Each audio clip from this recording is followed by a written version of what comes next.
And the part that nobody quite says out loud, even now, is that when you walked into a bank in 2004 and signed for a mortgage, they didn't have the money.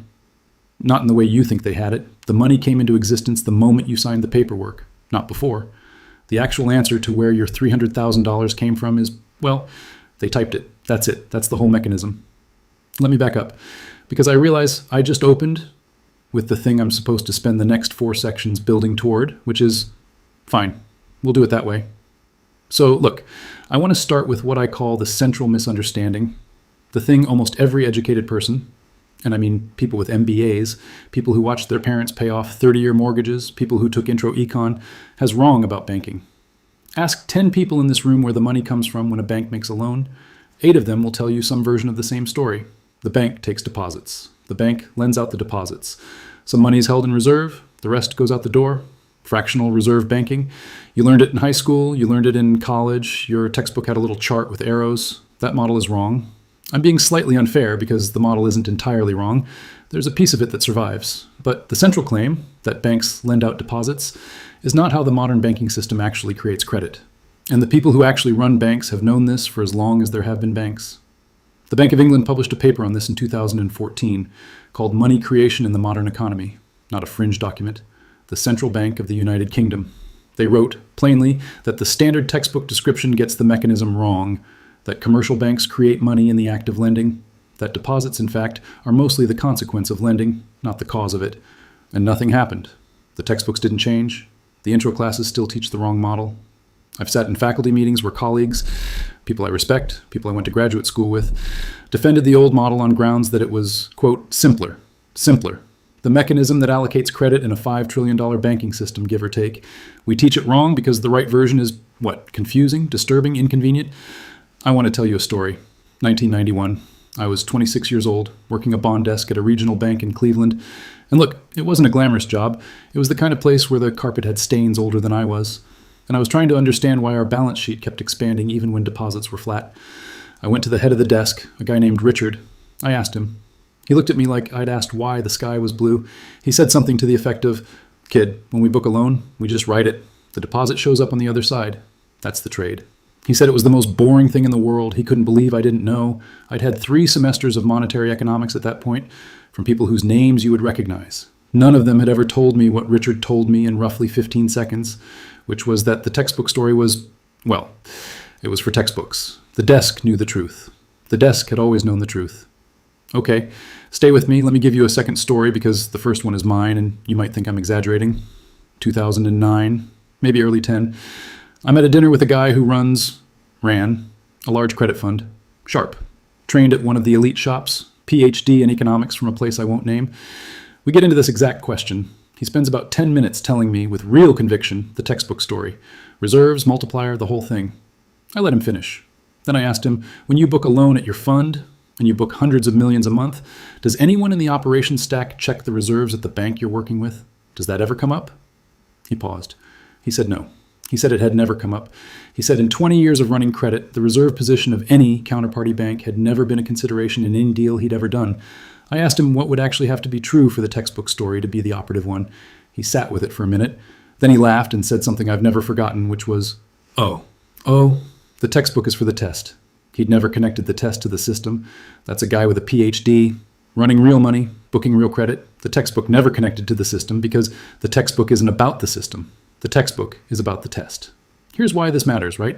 If banks create money in the act of lending, then the question of who gets credit, and on what terms, is the most consequential allocation question in the economy. Bigger than fiscal policy, bigger than monetary policy in any standard sense. Because every loan that gets approved is, functionally, the creation of new money directed toward whatever the loan is for. A $100,000 mortgage is 100,000 new dollars in the economy allocated to housing. A small business loan creates new money for inventory. A leveraged buyout creates billions in new money for the purpose of buying a company that already exists. And these are not equivalent uses of credit. They have different effects on prices, on production, on who gets rich and who doesn't. The composition of bank lending is, in some real sense, the composition of monetary policy that nobody voted for and nobody is auditing. My advisor, gone now, 15 years, used to say that the most important price in any economy is the price of credit. And the second most important question is who gets to set it. He was right about the first part. He'd probably revise the second part if he were still here, because the actual answer turns out to be Nobody, or rather several million decentralized loan officers operating under regulatory frameworks that nobody fully understands, and the actual money supply emerges as a kind of side effect. And that's not nothing. That's the whole game. There's a thing my father used to say about how you spot trouble in an industrial setting. He worked at one of the mills outside Pittsburgh, long gone now, the buildings, the jobs, all of it. And he used to say the dangerous thing was never the thing that was making noise. The dangerous thing was the thing that wasn't. The pump that should be running. The hum that stopped. The valve that was supposed to be open and wasn't. The textbook model of banking is the thing making the noise. It's loud, it's clean, it's teachable. The actual mechanism is the quiet one. The thing nobody's pointing at, that's running everything underneath. I keep coming back to this. The Bank of England paper, 2014, 3 authors. I'd recommend reading it. It's one of those documents that once you've read it, you can't unread. Everything you thought you knew about how banking works gets unstable. People I went to graduate school with, sharp people who teach this stuff, read it and didn't change their syllabus. That's its own commentary. The information is there, has been there for 100 years if you read the right footnotes. Schumpeter wrote about it in 1934. Hyman Minsky was screaming about it from a small office in upstate New York that nobody visited throughout the 70s and 80s, and the field treated him as eccentric. He died in 96. About a decade before everything he'd been warning about came true. The information was always there. The question is why nobody wanted to look at it directly. There's a piece of this, too, that I want to mark and not develop. Most of you in this room are going to make decisions over your careers about borrowing money, lending money, advising people on how to do those things. You'll do it inside a system whose mechanics you weren't taught. The asymmetry there is, well, that's most of what I want to say in this lecture. The asymmetry between the people who know how the system runs and the people who use it. Next section, we'll get into what the textbook actually says, why it survived, and what the wreckage looks like when reality and textbook diverge. Money multiplier. Reserve requirements. The deposit comes in, the bank holds 10%, lends out 90, 90 becomes a deposit somewhere else, that bank holds 9, lends out 81, and so on, down through diminishing geometric layers until the original deposit has supposedly fanned out into 10 times its original size. You've seen the chart? The arrows go down and to the right, the thing terminates in a tidy multiplier, 10x, or whatever the reserve ratio implies. It's a beautiful model, clean, mechanical, teachable in 15 minutes, and it has approximately nothing to do with how the system works. So, look, I want to be careful here, because I'm not saying the textbook authors are stupid. They aren't. The model dates back, in its modern form, to the work of people like Phillips in 1920, and it gets formalized through the mid-century with people you've heard of, Friedman, Tobin, the whole monetarist apparatus that won every argument it had between roughly 1968 and the late 1990s. The intellectual heft behind the textbook story is not nothing. These were serious people working on a serious problem. But here is what they got wrong. And this is the part that nobody outside a very small group of post-Keynesian economists who get politely ignored at conferences, wants to look at directly. The reserve constraint isn't binding. It hasn't been binding in any meaningful operational sense for decades. The Federal Reserve in March of 2020 eliminated the reserve requirement entirely, took it to zero, and the banking system did not collapse. Lending didn't explode, nothing dramatic happened, because the reserve requirement was already not the operative constraint on lending. It hadn't been the operative constraint for a long time. What actually constrains a bank's lending? 2 things, mostly. The bank's capital position, that's the loss-absorbing equity buffer regulators care about under Basel rules, and the bank's risk appetite, which is a fancy way of saying whether the loan officer thinks the loan will get paid back. That's it. The reserves come into the picture later, after the loan is booked, when the bank has to settle payments with other banks, and reserves can be acquired in the modern system by borrowing them at the federal funds rate. They're not a precondition, they're a back-end plumbing detail.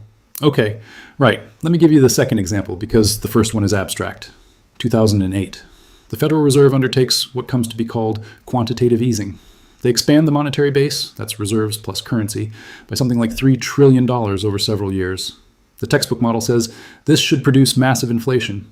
The money multiplier should kick in 10 times, or even 5 times. New reserves get lent out, become deposits, get lent out again. Prices should explode. They didn't. Inflation stayed below the Fed's 2% target for almost a decade. Why? Because the multiplier doesn't work the way the textbook says. The reserves piled up at the Fed as excess reserves. Banks held them, they didn't lend them out because the constraint on lending was never reserves in the first place. The constraint was capital, and risk appetite, and demand for loans from creditworthy borrowers, none of which the QE program directly addressed. So the reserves sat. $3 trillion, give or take, parked at the Fed, earning interest, doing nothing in the way the textbook predicted. I had a former student call me from a desk in Greenwich in roughly 2012. He said something I've never forgotten, which was, every model we have says inflation should be at 6% and we should be running for the exits. We're not seeing it. We don't even see early signs. Either the data is wrong or the model is wrong, and the data isn't wrong. The model was wrong, has been wrong. And I mean this, the failure of the textbook prediction during QE should have been a Kuhnian moment for the field, the kind of thing where the framework gets revised and the textbooks get rewritten. It wasn't. We added some footnotes. We talked about velocity slowing down. We invented post hoc explanations for why the multiplier didn't multiply. We did everything except admit that the underlying mechanism was different from what we'd been teaching. Velocity, by the way, and this is a quick aside that I'll try to keep short, velocity is the residual. It's the term you put in the equation to make the equation balance when the rest of the equation is wrong. The quantity theory of money says money supply times velocity equals nominal output. Fine. That's an identity, not a theory. You measure money supply, you measure nominal output, you compute the implied velocity.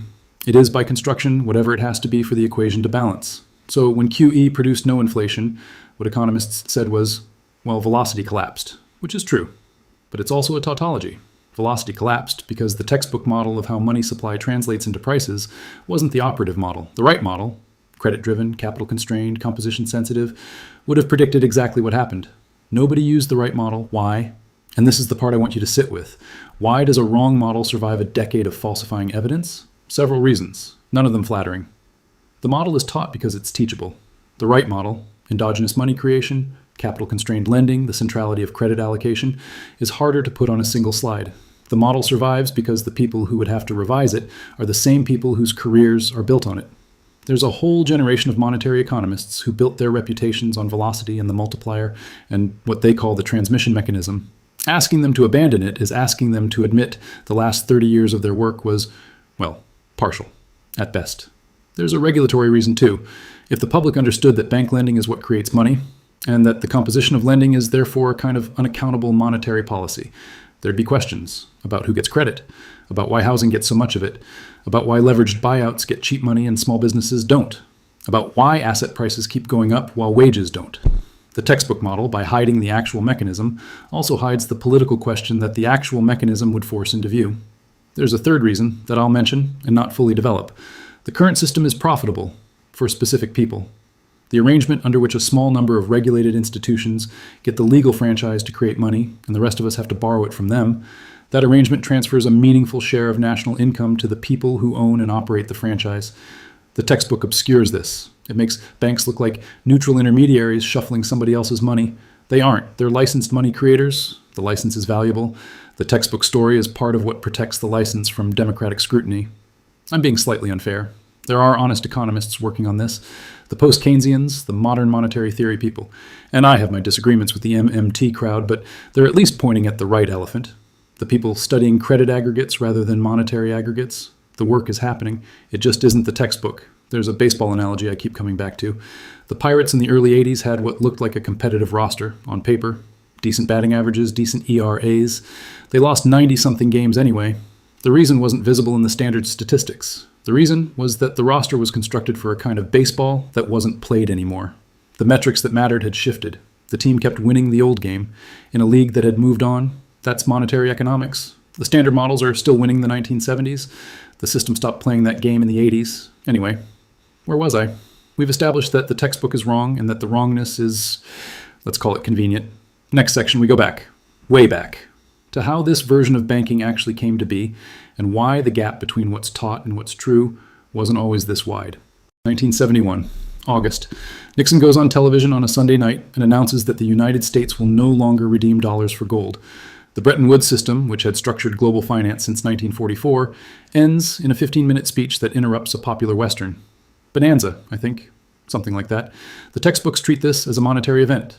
The end of the gold standard, a change in international reserve arrangements. Important, sure, but technical. The kind of thing you cover in Chapter 11 of an international finance course and move past. The actual answer is that 1971 is when banking, as we now understand it, becomes possible. Not when it's invented, the mechanics existed before, but when the constraint that had structured banking for the prior century gets removed. After 71, the dollar is a pure fiat instrument. The Federal Reserve can create reserves without any external constraint. Commercial banks can expand credit without any reference to a metallic anchor. The whole architecture I described in the first two sections, The loan creates deposit mechanism, the irrelevance of reserves, the centrality of capital regulation. That architecture becomes the operative system after Bretton Woods collapses. And here is what nobody teaches. The expansion of bank credit in the United States from 1971 to today is not gradual. It's almost vertical. Total bank credit as a share of GDP roughly doubles between 1970 and 2007. The composition of that credit shifts dramatically. In the 1950s, the majority of bank lending in this country went to commercial and industrial purposes, that is, to actual businesses making actual things. By 2007, the majority of bank lending was going to real estate, residential and commercial. The banks had pivoted over 30 years from financing production to financing the price of existing assets. This is not a small detail. This is, and I mean this, the most important structural change in the American economy in my lifetime. And it goes almost entirely unmentioned in any standard finance curriculum. Let me give you a story that contains this. There's a town outside Pittsburgh, and I won't say which one, but if you grew up there, you'd know it, where the mill closed in 1983. My father worked at one of these places. The thing that scared him wasn't a fire on the floor, he used to say.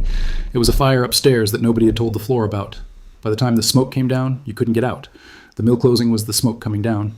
The fire upstairs was a credit reallocation that had been underway for a decade. The capital that used to finance steel was finding higher returns, financing other things, mortgages, leveraged buyouts, corporate raids, things that didn't require keeping a furnace lit in western Pennsylvania. This is what economists, when they're being polite, call structural change. When they're being honest, they don't call it anything, they don't see it. The macroeconomic models don't have a row in them for what credit composition does to a regional economy. The aggregate looks fine. GDP grows. Inflation stays manageable. The fact that an entire industrial corridor has been hollowed out because the credit that used to finance it now finances something else, that fact lives in the residuals, the unexplained variance, the thing the model can't see. I read a lot of Civil War economic history, partly for the same reason. When you study how the war was actually financed, the Legal Tender Acts, the National Banking Act of 1863, the suspension of specie payments, you see that the United States invented and reinvented its monetary system in real time, under pressure, with explicit awareness of what credit creation could do. Salmon P. Chase, Lincoln's Treasury Secretary, knew exactly what he was building. He knew the new banking system was going to reshape the country. The men who designed it didn't pretend it was technical. They argued about it as politics. The current generation of monetary economists treats the same questions as plumbing. We've gone backward in our understanding of what we're actually doing. The 1860s were more honest about this stuff than 2025 is. Okay, right. There's a paper. I'm going to half-cite it. You can find it. Richard Werner, around 2014-15, where he documents the shift in bank credit composition across major economies and shows the relationship between credit composition and asset price inflation, and the relationship between credit composition and what he calls non-GDP transactions, meaning credit that doesn't go to producing new output, but to bidding up the price of existing assets. The math is sobering. Most of the credit growth in advanced economies since the 70s has not gone to GDP. It's gone to asset prices, houses, stocks, corporate buyouts. The thing we've been doing, in aggregate, is using bank-created money to bid up the price of things that already exist. And asking why housing keeps getting more expensive? Well, this is the answer. The composition of credit has shifted toward financing existing housing stock. The supply of credit-chasing housing has expanded faster than the supply of housing. The price reflects the credit, not the underlying asset. I had a roommate in graduate school who, never mind, that's not relevant, although it is in a way. He went into commercial real estate finance and made an absurd amount of money in the late 90s and 2000s. We don't talk much anymore. Anyway, there's a regulatory dimension here that I want to flag and not fully develop because we don't have time. The Basel Capital Rules, starting in 1988, treated mortgage lending as significantly less risky than commercial and industrial lending. The risk weights were lower, which meant, for a given amount of capital, a bank could do more mortgage lending than business lending. And so it did. The regulation, intended to make banking safer, also tilted the credit allocation toward housing. There's a whole conversation to be had about how the rating agencies were captured during this period, but I want to come back to that. Maybe not in this lecture.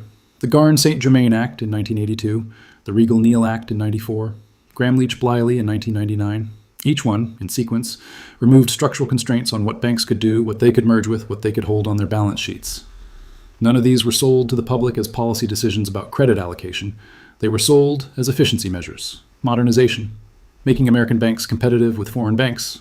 The actual content of the change, that the U.S. banking system was being structurally reorganized to channel credit toward asset prices and away from production, was never discussed in any frame ordinary people could engage with. By the time the consequences arrived, in 2007 and 2008, most of the people who'd voted for the changes were gone. The institutional memory had been laundered out. So, look, The story I'm telling is that the modern banking system, which creates money through lending, has been quietly reallocating that money creation away from production and toward asset prices for 50 years. This is not an accident. This is not a conspiracy either. This is the predictable result of regulatory choices, profit incentives, and the absence of any institutional mechanism that asks the question, what is the credit being created for? Nobody asks. The system doesn't care. The aggregate looks fine. A speaker at a conference in roughly 2017, I'm not going to name him, he's still around, looked at me at dinner and said something to the effect of, the genius of the system is that it makes the problem invisible. Not hidden, invisible. Different things. Hidden means somebody could find it. Invisible means there's nothing to find because the categories you'd use to see it don't exist in the data. That's where I want you to be at the end of this section. Not angry, not particularly cynical, just aware that the financial system you live inside has a structure and that the structure has been shaped by decisions that were not made by you, were not voted on, and were not even fully visible to the people making them. We'll get into the actual mechanics of that structure next. Okay, let's do the mechanics, the actual T account, because you cannot understand what's happening in this system if you can't draw the entries. A T account is the simplest accounting picture there is. 2 columns, assets on the left, liabilities on the right. They balance, always. That's the only rule. Every transaction has to leave both sides equal. So look, you walk into a bank, you want a mortgage, $300,000. The loan officer pulls up your credit report, your income statement, the appraisal on the house, decides to approve it. The actual mechanical event of the loan being made looks like this. On the asset side of the bank's balance sheet, the bank books a new asset, loan receivable, $300,000. That's a claim against you. You owe the bank $300,000 paid back over 30 years at whatever rate. On the liability side, the bank credits your checking account, $300,000. That's a deposit. The bank owes you $300,000 payable on demand. The 2 entries balance, asset of $300,000, liability of $300,000. The bank's balance sheet has just expanded by $300,000 on each side. And this is the part that breaks people's intuition. The deposit on the liability side is new money. It didn't exist before this transaction. It exists now. The bank created it by typing it. The deposit is real. You can spend it. You can write a check against it. You can wire it to the seller of the house. The seller deposits it in his bank, which now has $300,000 in deposits it didn't have yesterday. The money is fully part of the money supply, counted in the M1 and M2 aggregates, indistinguishable from any other dollar. Now, the textbook student at this point raises a hand. What about reserves? The bank has to have reserves, right? To cover the deposit? Right. Sort of. Here's the actual sequence. The bank books the loan. The deposit appears. The buyer of the house writes a check to the seller. The seller's bank presents the check for payment. The buyer's bank now has to settle that payment with the seller's bank. Settlement happens through reserves at the Federal Reserve. So the buyer's bank moves $300,000 in reserves to the seller's bank. If the buyer's bank doesn't have enough reserves on hand, it borrows them from another bank in the federal funds market, or from the Fed itself through the discount window. The reserves are acquired after the loan is made, not before. The lending decision and the reserve question are sequenced backward from what the textbook implies. This is the operative point. The reserve isn't a precondition for the loan, it's a consequence. The loan creates a payment obligation that has to be settled, and the settlement happens through reserves that the bank acquires as needed. The reserve constraint, in any meaningful sense, isn't binding the lending decision. The lending decision is binding the reserve demand. Stay with me, because this is where the implications start. If the bank can create deposits by lending, the question becomes, what stops a bank from lending infinitely? Why doesn't every bank just book infinite loans and become infinitely large? 2 answers. The first is capital. Under regulatory rules, every loan a bank books has to be backed by a certain amount of equity capital. The exact amount depends on the risk weight of the loan.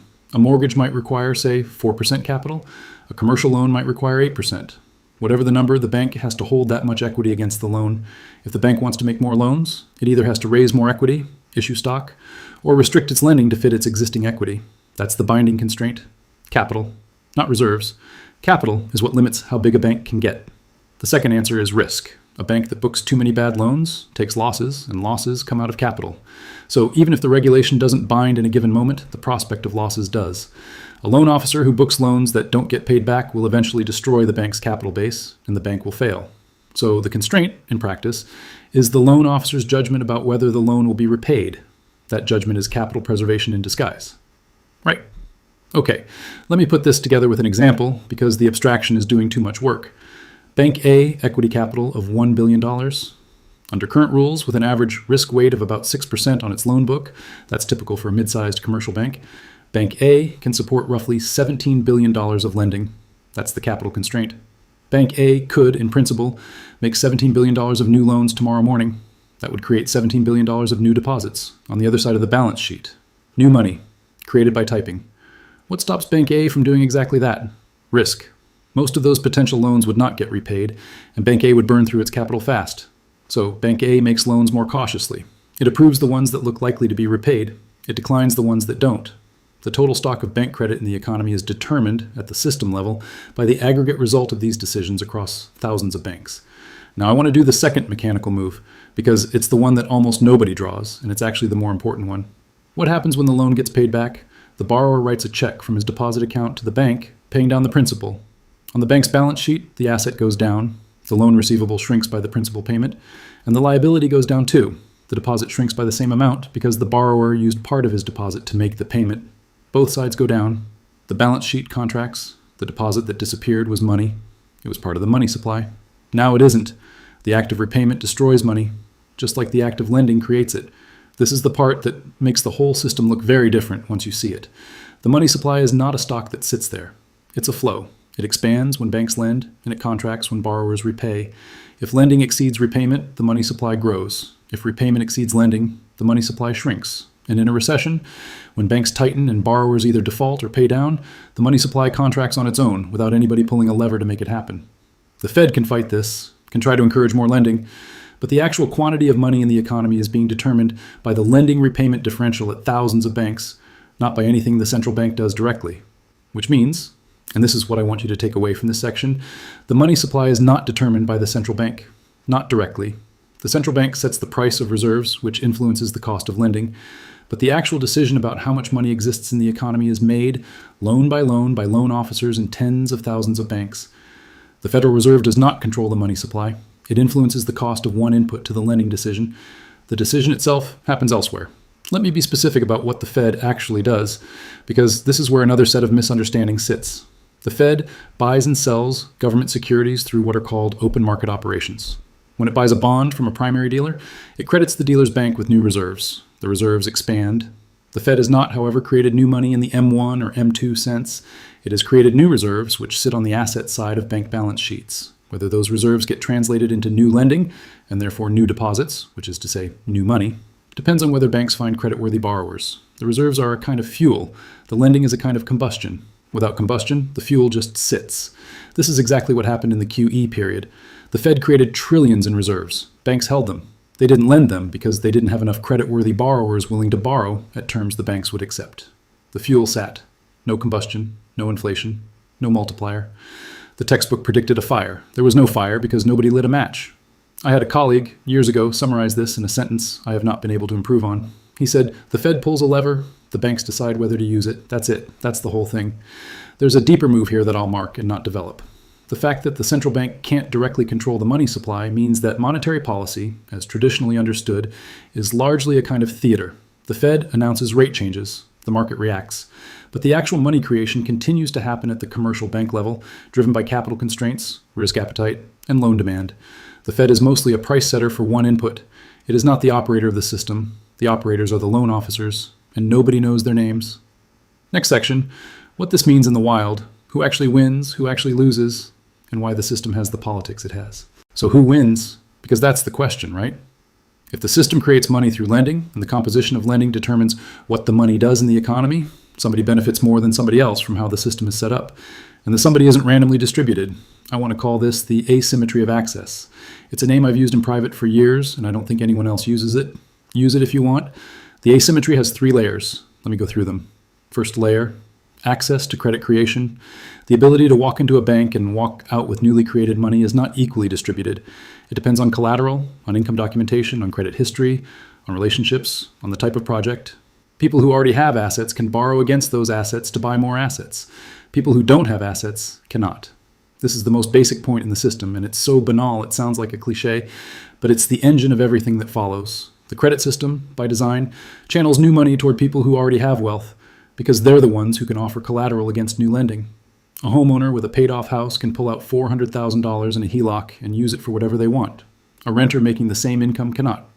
The renter's labor is more valuable to the bank than the homeowner's labor, in some objective sense. The renter has more flexibility, fewer fixed costs. But the bank doesn't lend against labor, it lends against collateral, so the renter doesn't get the loan. Second layer, differential access to specific credit categories. A leveraged buyout firm can raise $3 billion to buy a public company at a cost of capital that no small business can match. The reason isn't that the LBO is a better use of money.